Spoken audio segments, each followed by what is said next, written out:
hoje nós estamos comemorando o Dia da Reforma Protestante.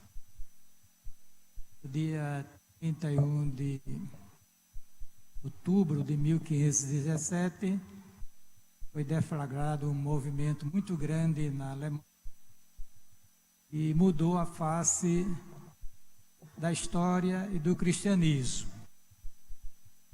E ficou o dia 31 de outubro, o dia da Reforma Protestante, mas dia 31 não teremos culto aqui na igreja. A gente resolveu hoje fazer esta data comemorativa e nós fazemos uma exposição para os amados irmãos acerca deste movimento tão precioso, especialmente nos marcos teológicos pontuados pela Reforma Protestante. A nossa eleição de hoje à noite.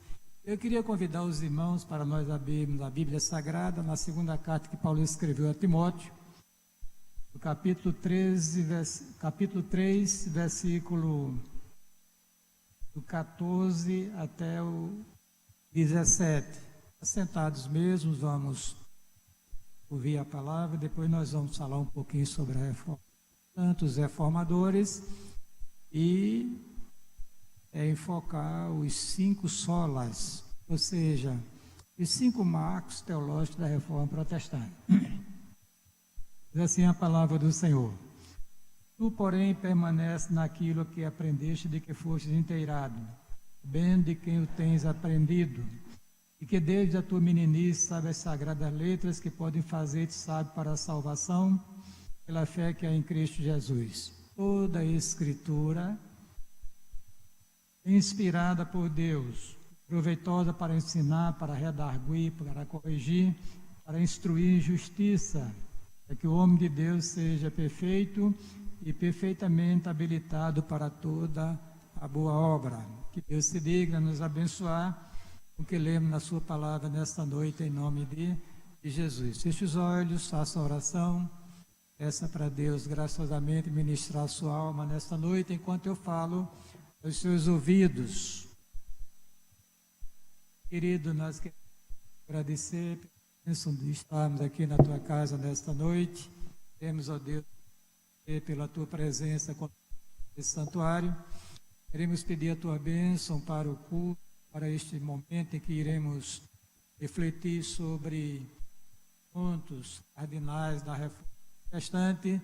Ser servida, nos abençoar, falar nossas almas que tanto carecem de ti. Nós oramos, suplicamos com gratidão de Jesus. Amém. Irmãos, se você vai observar que o cristianismo, que começa no século I, ele começa a se desvirtuar mais ou menos assim no século quarto da era cristã. E entre o século IV e o século XVI passaram-se 1.200 anos aproximadamente sob o domínio religioso da Igreja Católica Romana. E foi um período muito complicado para a vida do cristianismo, porque a igreja foi se desviando paulatinamente dos fundamentos bíblicos apostólicos e encaminhado por um caminho perigosíssimo que trouxe para a humanidade uma escuridão muito grande em termos espirituais. Você observar ao longo dessa história, aqui e acolá, Deus levantava um homem, uma pessoa, para protestar, para trazer à luz a revelação da palavra de Deus, conforme ela se encontra disponível, mas essas vozes eram sufocadas. Ontem eu estava em casa e abri um vídeo de John Hus, que foi um pré-reformador, ou proto-reformador, da Boêmia, a antiga Checoslováquia, e ele foi queimado vivo, por causa da pregação do Evangelho genuíno, e que a igreja não suportava qualquer desvio da linha teológica que ela havia entrado nela, estava se encaminhando. E foi muita luta. É só você olhar a história, olhar os livros disponíveis, os vídeos que estão à sua disposição, e você vai ver que houve muita dificuldade para o povo de Deus. No século XVI, no início, em 1517, dia 31 de outubro, um monge agostiniano chamado Martinho Lutero ousou desafiar a igreja. Ele afixa na porta da catedral, ou melhor, da igreja de Wittenberg, na Alemanha, 95 teses, ou 95 sentenças, e desafiou os teólogos católicos, quem tiver disponível, para discutir aquele assunto. E a partir dali começa esta obra que nós chamamos da Reforma Protestante. O movimento cresceu muito porque havia problemas políticos também e se envolveu-se, digamos assim, política ou a insatisfação contra o domínio da Igreja Romana, que dominava todos os reinos da terra na época, praticamente estavam submissos à Igreja Romana. O Papa era o Deus da época, e o que ele dizia era a voz de Deus, e quem questionasse era acusado de heresia, era aprisionado, excomungado e queimado vivo, degolado, tinha lá supliciado e assim por diante. Uma época muito difícil. E Lutero escapou de ser queimado pela Igreja Romana graças a um príncipe protestante que o raptou e o escondeu no seu castelo, e ali ele pôde, durante um certo tempo, né, sem ninguém saber que ele existia, começou a escrever, começou a divulgar a palavra do Senhor, e foi adquirindo uma expressão muito grande esta obra dele. Ele traduz a Bíblia para o alemão e entrega na mão do povo. E aí começa, de fato, a Reforma Protestante. Só que lá na frente a Igreja Romana faz uma contra-reforma. Quando ela faz essa contra-reforma, ela acrescenta ao cânon sagrado alguns livros de origem judaica, e que ela entendeu que deveria fazer parte do cânon sagrado. Por isso que você olha a Bíblia católica, ela tem 7 livros a mais do que a Bíblia protestante. Fora um adendo do livro de Esté, outro livro de Josué, e assim por diante. Muito bem, então esta obra poderosa começou lá na Alemanha, né? Ela adquiriu uma expressão muito grande através de um reformador suíço chamado Ulrico Zwinglio. Depois outro francês estava lá na Suíça, Genebra, né? Jean de Calvin, ou João Calvino, como se conhece, e começou a haver uma sistematização do cristianismo. Aí ninguém mais segurou a obra de Deus aqui na face da terra. Quando esse período estava bem consolidado, os teólogos protestantes, eles elaboraram 5 pontos teológicos e deixaram para a igreja.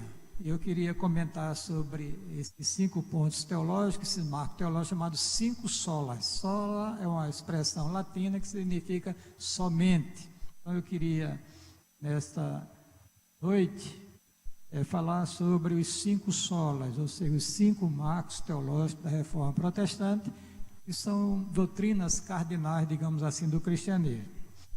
Vamos começar, irmãos, com sola scriptura, ou seja, somente as Escrituras. Amém? Diga comigo, sola scriptura, somente as Escrituras. Muito bem. Por que é que eles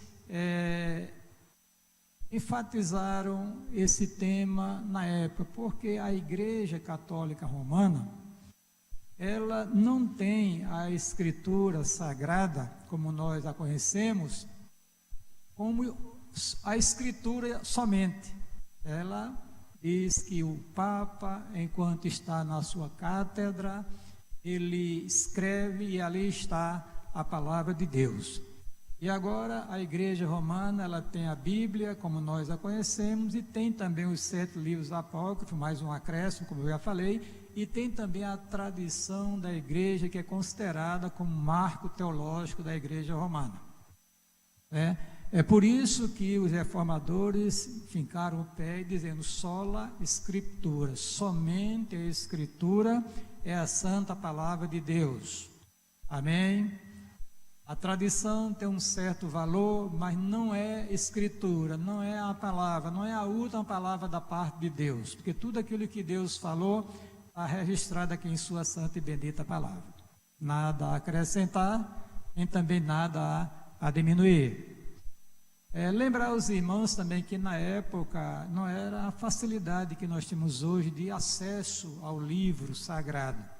Hoje em dia todo cristão, qualquer pessoa pode comprar uma Bíblia. Tem diversas tradições, tem Bíblias comentadas que auxiliam na compreensão do texto sagrado. Você pode encontrar uma variedade. O nosso Brasil, ele é muito bem abençoado nesta área, porque só não tem uma Bíblia quem não quer.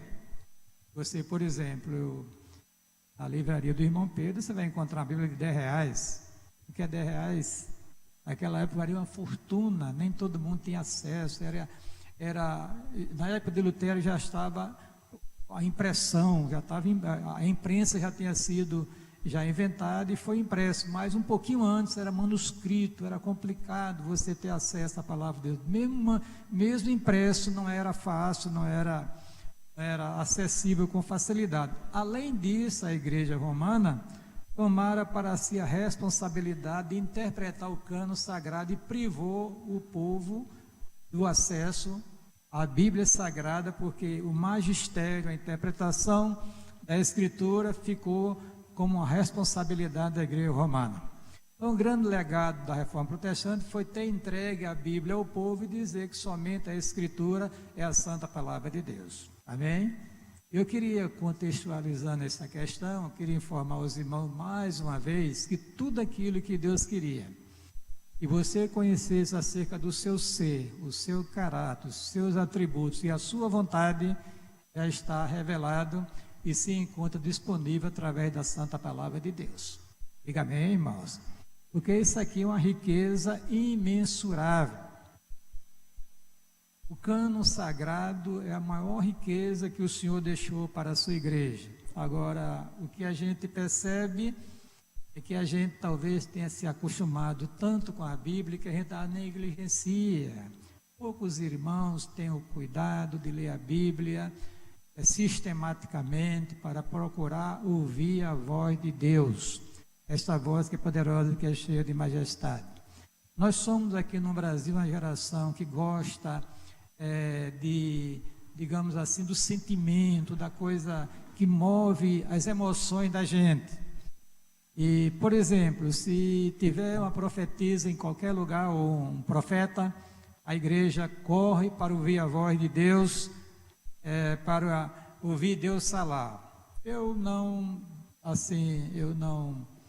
descredencio esse ministério, porque nós cremos pela Bíblia que os dons espirituais são atuais na vida da igreja. Gostei, viu? Muito bem, está aí, ó. Glória a Deus, né? Bob e Fabiana aí colocaram aí os 5 solas, né? Muito bem. Mas, irmãos, a gente precisa resgatar sola Escritura. O somente as Escrituras é a única regra de fé e prática para a vida do cristão. E a igreja perde quando não dá valor a este livro sagrado que Deus colocou perto da tua boca e perto do teu coração.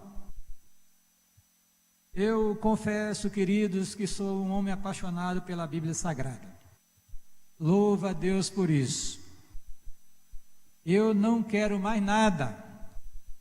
Eu tenho muitos livros, os irmãos não imaginam, e tinha uma biblioteca imensa que eu dei a muita gente aí de graça, uma parte dele, talvez a metade, mas guardei aqueles que interpretam, que comentam a Bíblia Sagrada, está tudo em casa, talvez tenha uns 800 livros ainda lá, que eu vou deixar lá para os meus filhos, espero que ele faça um bom uso deles. Mas eu queria novamente fustigar você que se encontra aqui no santuário, que você pudesse valorizar aquilo que Deus colocou perto de você, perto do seu coração. Porque, queridos, Deus fala através de sua palavra a nossas almas. Amém?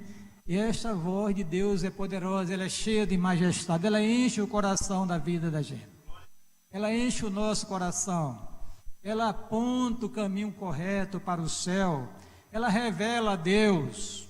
Quem quiser conhecer a Deus, busca a sua palavra. Não corra, irmãos, atrás de profecia, como eu corri quando era adolescente.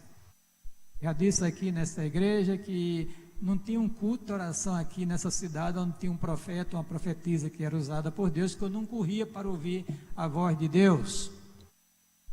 Mas depois eu comecei a perceber que Deus já tinha falado ao nosso coração, e esta fala de Deus se encontrava na santa palavra de Deus, que é a palavra que está perto da tua boca e perto do teu coração.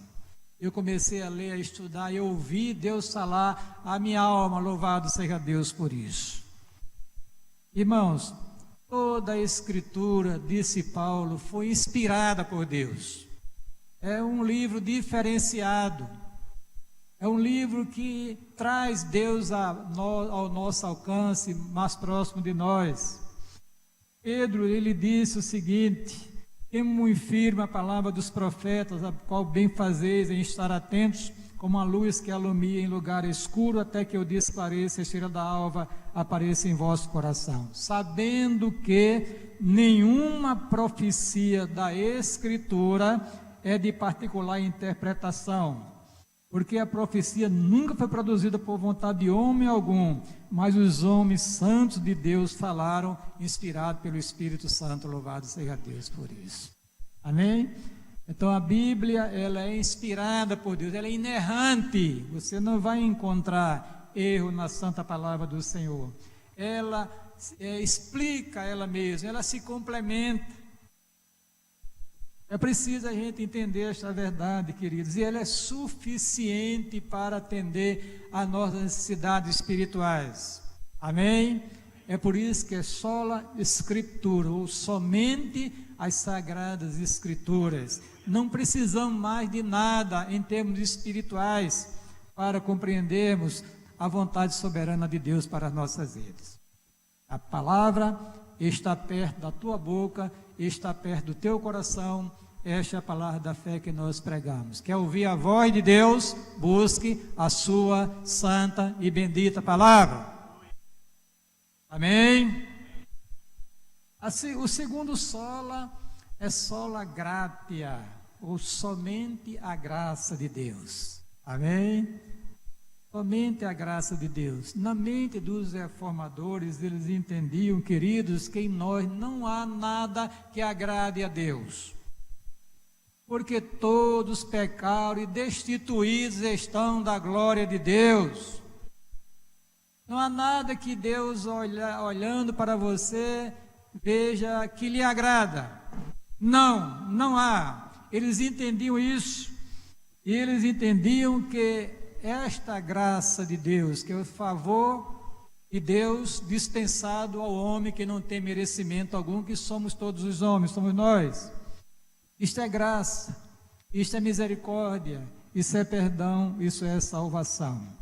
Então esta graça, ela combatia a autossuficiência do homem. Irmãos, a gente precisa entender esta grande verdade da palavra de Deus. Amém? Tudo que você tem, tudo que você é, tudo que você experimenta, tudo é uma manifestação da graça de Deus. Amém? E nós chamamos graça comum. Puxa, você vai no supermercado, vai na feira ali, você encontra aquela variedade de produtos. Todos os anos a terra produz abundantemente para sustentar estes 6 bilhões de pessoas na face da terra. É verdade que tem algumas áreas que sofrem a questão da fome, mas pelo menos aqui no Brasil você não tem essa dificuldade.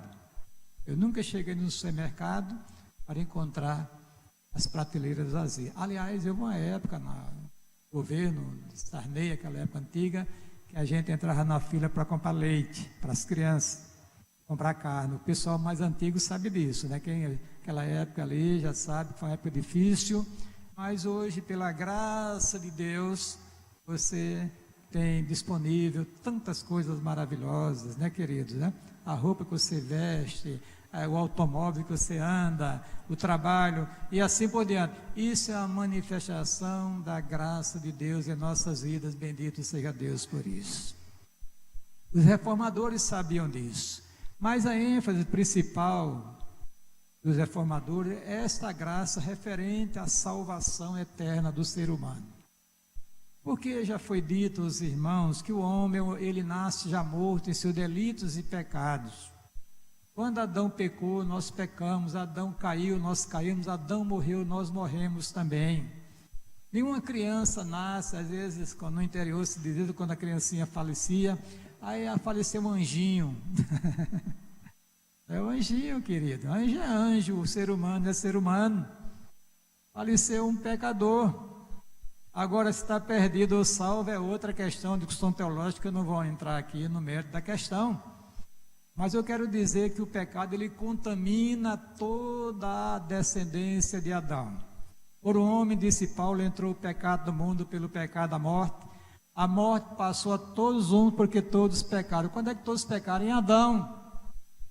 Então o homem está morto em seus delitos e pecados. Somente a graça de Deus. Amém? Este favor que Deus dispensou para o homem, que vai gerar no coração do homem o desejo de acreditar, de crer na mensagem do Evangelho. Porque se Deus não operar no coração do homem, ele não conseguirá entender nem compreender a mensagem do Evangelho. Isso é graça, irmãos. É por isso que Paulo diz, pela graça sois salvos. Amém? Pela graça sois salvos. Daqui a pouco eu falo mediante a fé. Olha, esta graça de Deus, ela se manifesta de uma maneira especial através de nosso Senhor Jesus Cristo. Veja o que Paulo disse escrevendo a Tito. Ele diz assim, porque a graça de Deus se há manifestada, trazendo salvação a todos os homens. Amém? A graça que foi manifestado, ou seja, o favor de Deus foi manifestado através de Jesus Cristo para abençoar você com a bênção de dimensão eterna. Louvado seja Deus por isso. Veja o que São João disse acerca de nosso Senhor Jesus Cristo. João Batista testificou dele clamor dizendo, este era aquele que eu dizia, de quem eu dizia, o que vem depois de mim é antes de mim, porque foi primeiro do que eu. E todos nós recebemos também da sua plenitude graça sobre graça. Porque a lei foi dada por Moisés, a graça e a verdade vieram através de nosso Senhor Jesus Cristo. Louvado seja Deus por isso. Amém? Então, tudo que Deus lhe deu, tudo que você tem na área material, como na área espiritual, é a graça de Deus manifestada. Bendito seja Deus por isso. Amém? E esta graça leva-nos a um sentimento profundo de gratidão a Deus, porque Deus deu o que nós não merecíamos. Nós não merecíamos nada e Deus deu tudo para nós por graça e por misericórdia. Amém, queridos? Então ninguém poderá chegar lá diante de Deus e dizer, eu estou aqui porque eu mereci. Lembre-se de que foi cantado aqui no velório, no culto fúnebre do nosso querido diácono Antônio João, no domingo passado, da luz, Deus abençoe, minha querida. Eu me comuniquei com ela 2 dias depois. E foi cantado aqui em relação àquele hino que fala, foi graça, irmão. Foi pela graça de Jesus que venci e cheguei aqui. E muitos lá irão perguntar, como é que você chegou aqui no céu? Foi graça, irmão. Foi pela graça de Jesus que eu venci e cheguei aqui. Amém? Sola gratia. Diga comigo. Sola gratia, ou somente a graça de Deus. Amém? Então você tem muita coisa para agradecer. É como alguém já disse, Senhor, temos tanta coisa, pouca coisa para pedir, tanto para agradecer, porque tudo é graça, é misericórdia para nossas vidas. Louvado seja Deus por isso. Amém? E se você de fato é um crente em Jesus Cristo, você está sendo objeto contínuo da graça de Deus, né? E eu coloquei um quadro lá no Facebook: a graça de Deus, ela estará sempre, digamos assim, permeando a vida de um eleito de Deus, de um escolhido de Deus, de um servo de Deus. Esta graça, este favor que você não merece, mas que Deus dispensou através de Jesus Cristo, por graça e por misericórdia, sola gratia. A outra coisa, irmãos, é a sola fide, ou somente a fé. Amém? Na época, quando Lutero levantou-se lá na Alemanha, é porque havia uma doutrina católica acerca do purgatório. Já estava bem consolidada. E o purgatório, segundo a igreja romana, é o lugar para onde as almas vão após a morte. Fica ali purgando os seus pecados para depois irem para o céu. E diz a doutrina que os vivos, os santos vivos, os crentes vivos contribuem para que aquela alma saia do purgatório para o céu. E aí começaram a vender indulgências, ou seja, uma espécie de promessa de perdão. O que é que aconteceu? Havia um projeto de construção da Basílica de São Pedro, que já está lá construída em Roma, e diz a história sobre a Reforma Protestante, que um monge chamado Tetzel começou a pregar, autorizado pela Igreja Romana, pelo Papado, e dizia: quando a moeda caísse no fundo do gasofilácio, uma alma escapava do purgatório para o céu. Aí Lutero não concordou com isso. Não, a salvação não é conseguida através de mérito de ninguém, nem da pessoa, nem de que outra pessoa possa ajudar na salvação. A salvação é pela graça de Deus, recebida pela fé. Amém? Aí foi o slogan número 1 da pregação de Lutero: o justo pela sua fé viverá. A experiência de Lutero foi muito dolorosa no Evangelho. Ele era monge, como eu falei, muito estudioso, professor de teologia, e ele, queridos, tinha uma sede de salvação muito grande. E ele esperava, através da sua coisas que ele mesmo sofrendo, né? Flagelação, jejuns, ele esperava acalmar a sua alma. Mas diz um dia que ele ia subindo a catedral, os degraus da Basílica de São Pedro, ele ouviu a voz de Deus dizendo: justo pela sua fé viverá. Ele levanta-se dali convertido, transformado pela graça de Deus, e foi recebida pela fé. E Lutero levantou essa bandeira chamada sola fide. Somente a fé é o canal, o meio que nós recebemos da salvação que há em Cristo Jesus. Pela graça sois salvos, disse Paulo, mediante a fé. Isso não vem de vós, é um dom de Deus, não vem das obras, para que ninguém se glorie diante de Deus. Deus, graciosamente, Ele dispensou para nós a salvação através de Jesus Cristo, e você não precisa fazer mais nada para receber a salvação, apenas você crer, aceitar aquela provisão de Deus que Ele lhe dá através de Jesus Cristo, porque na cruz Jesus morreu pelos seus pecados, amém? Ele reconciliou você com Deus, e Deus quer apenas que você acredite nesta mensagem e receba Jesus como Salvador, ou seja, pela fé. O justo pela sua fé viverá.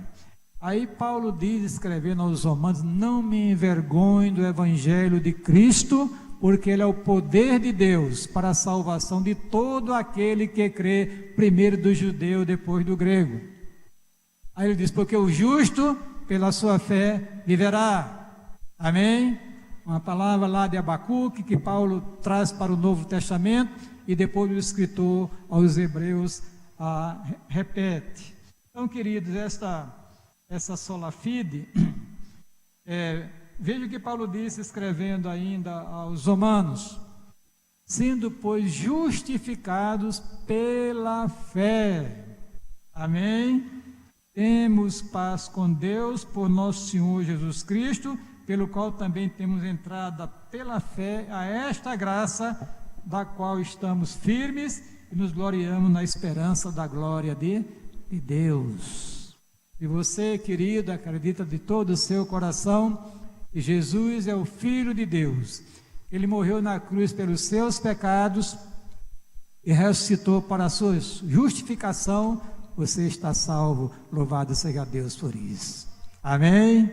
Quem crê será salvo. Disse Jesus, quem não crê, infelizmente, palavra minha, será condenado. Então, a salvação é um dom gratuito de Deus, recebido pela fé em nosso Senhor e Salvador Jesus Cristo. Esta foi a grande descoberta de Lutero. Quando ele levanta-se daqueles degraus, ele agora estava um homem transformado, um homem regenerado, um homem salvo pelo poder do sangue do Cordeiro. E ele começa a abrir a boca, a pregar e a falar, e abalou os alicerces do papado na Europa. Ele foi convocado perante uma dieta, um concílio, e foi intimado a se retratar. Estava lá o imperador Carlos V, os prelados, o Papa, tudo que tem direito lá na antiguidade, na época. E Lutero disse, eu não posso negar o que eu escrevi, a menos que os senhores, pelas escrituras, me contestem se o que eu disse nos meus escritos se está certo ou errado. E levanta-se da desafia o papado, o império, através do imperador Carlos V, era alemão, e ele só escapou pela graça de Deus, porque um príncipe protestante chamado Frederico o sequestrou. Quando ele ia, voltando, Roma já estava armando o esquema, o excomungou, ia queimá-lo vivo, mas o príncipe sequestra Lutero, leva para o seu castelo, ninguém soube mais de nada, só mais ou menos um ano depois que Lutero dá as caras.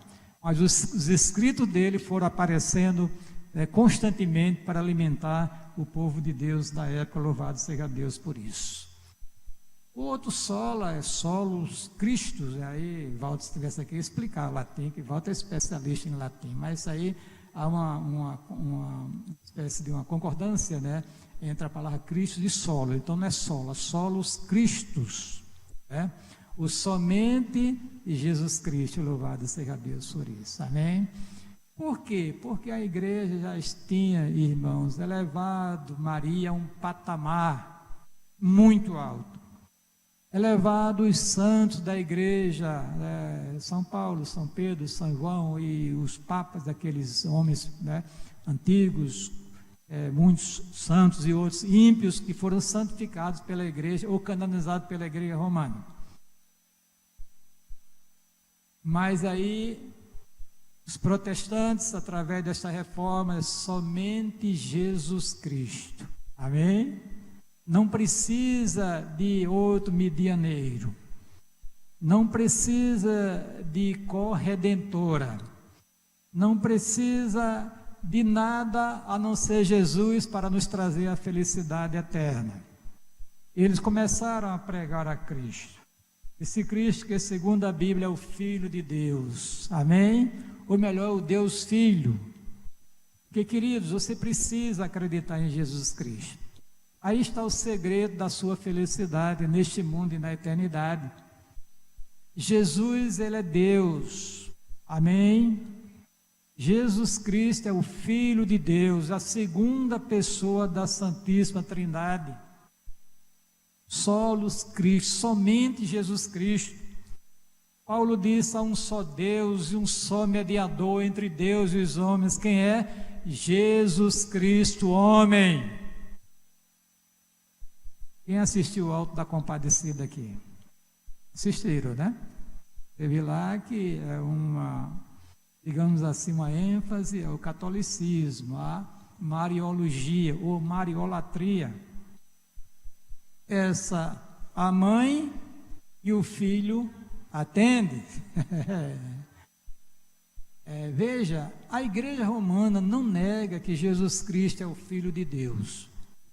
Nós poderíamos até dar graças a Deus por ela, porque ela defendeu ferrenhamente a divindade de nosso Senhor Jesus Cristo. No entanto, o sofisma é porque ela coloca Jesus inacessível, empurra Jesus lá para o céu e coloca entre Deus e o homem a Virgem Maria. Ave Maria, cheia de graça, rogai por nós pecadores. Não é isso que se diz? Quer dizer, o indivíduo invoca a Maria no lugar de invocar diretamente a Cristo. Só há um mediador, queridos, entre Deus, Jesus Cristo, homem, louvado seja Deus por isso. Maria foi uma pecadora remida pelo sangue do Cordeiro. A minha alma engrandece ao Senhor e o meu espírito se alegra em Deus, meu Salvador. Deus era Salvador de Maria, mas a igreja diz que ela é mãe de Deus, usando um silogismo, um sofisma grego.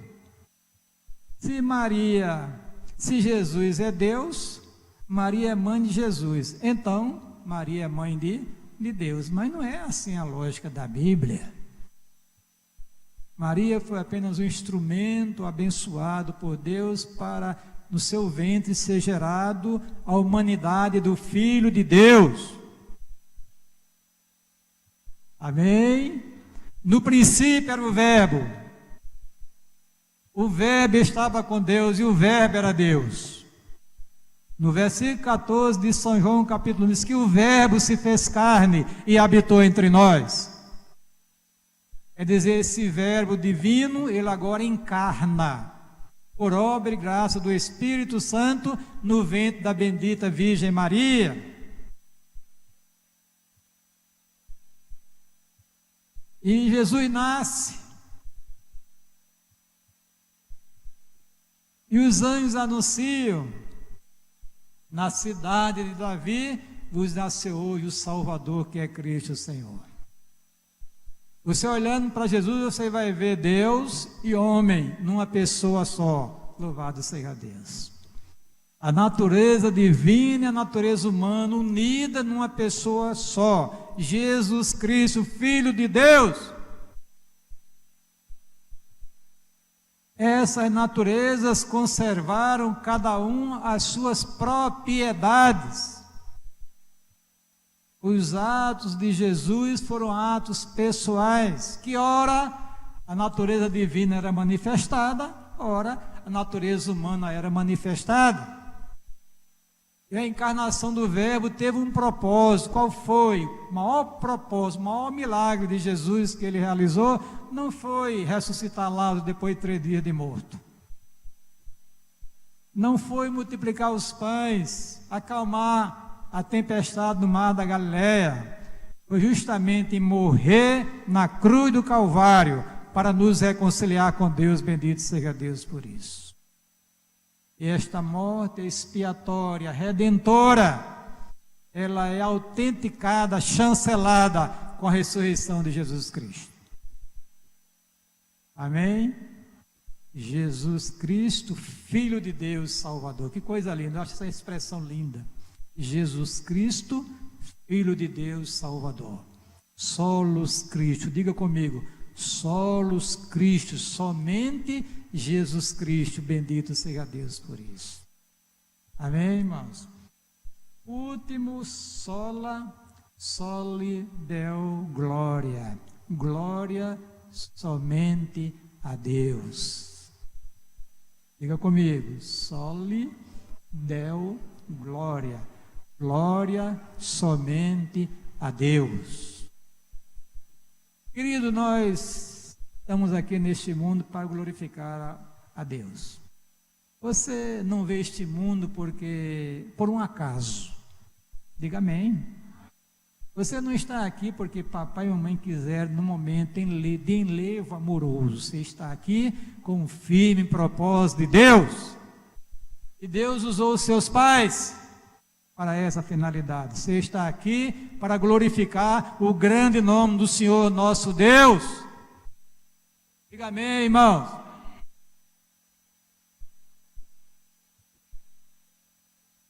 Bendito seja o Senhor Deus, o Deus de Israel, que só Ele faz maravilhas, e bendito seja para sempre o seu nome glorioso.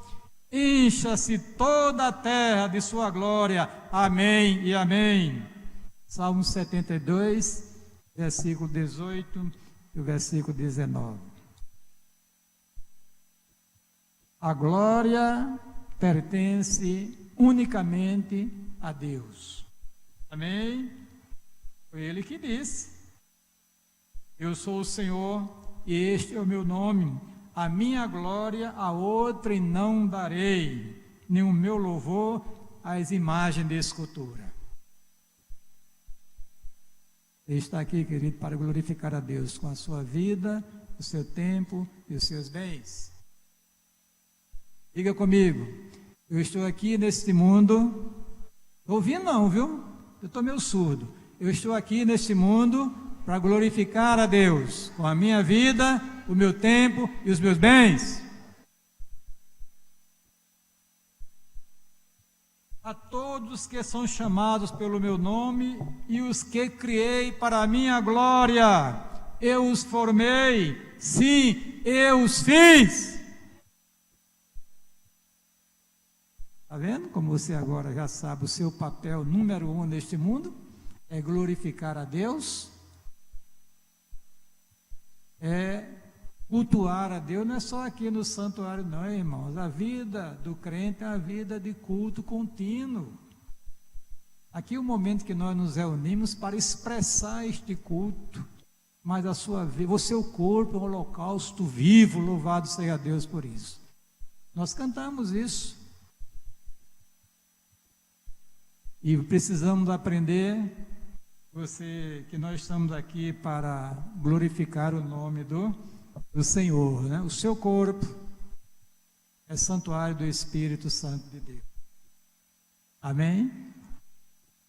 Não sabeis, disse Paulo, escrevendo à igreja de Corinto, na sua primeira carta, no capítulo 6, 19 e 20, diz o seguinte: não sabeis que o nosso corpo é o templo do Deus vivo, do Espírito Santo que habita em vós, proveniente de Deus, que não sois de vós mesmos, porque fostes comprados por bom preço, disse Paulo. Glorificai, pois, a Deus no vosso corpo e no vosso espírito, os quais pertencem a Deus. Você, eu, nós, a igreja, somos uma propriedade exclusiva de Deus. Estamos aqui para glorificar o seu grande e glorioso nome. Soli Deo Glória. Glória somente a Deus.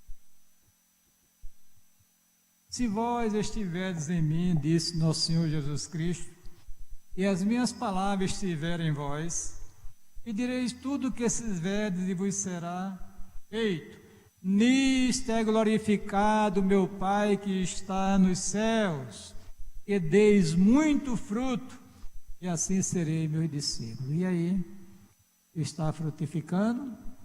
Ou você é aquela árvore que deixou de dar fruto? É reflexão, queridos.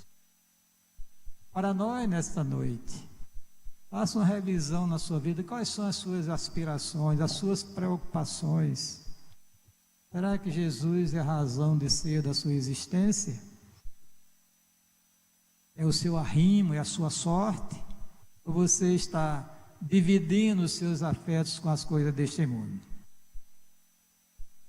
A prioridade sempre será do Senhor. Buscai, em primeiro lugar, o reino de Deus e a sua justiça. Está escrito, queridos. E nós somos desafiados nesta noite para tributar a honra e a glória ao Senhor. Aí veja como Paulo agora ele contempla o assunto. Ele diz assim: portanto, quer comais, quer bebais, ou façais qualquer outra coisa, fazei tudo para a glória de Deus. Em soli Deo glória. Glória somente a Deus. Viver para a glória de Deus. Acostume-se aqui, quando você chegar no céu, não vai ter o maridão que está ao seu lado, seus filhos, não. Essa experiência é para nós aqui na face da terra. Lá você vai ficar diante de Deus e vai viver glorificando a Deus para todo sempre. Louvado seja Deus por isso. Acostume isso logo, viu? Porque lá é assim, é como a palavra de Deus nos revela. A glória somente a Deus. Então, queridos, este foi o legado teológico que a Reforma Protestante nos deixou. Fundamentado na Bíblia Sagrada, na Santa Palavra de Deus, sola Escritura, sola gratia, sola fide, solus Christi, soli Deo glória. Amém? São os 5 solas, os 5 somentes. O legado que a Reforma Protestante nos deixou. Isso é atual. Amém? É para mim, para você, para nós, nesta noite, que a gente possa viver uma vida para a glória de Deus. Que Deus te abençoe nesta noite, em nome de Jesus. Amém.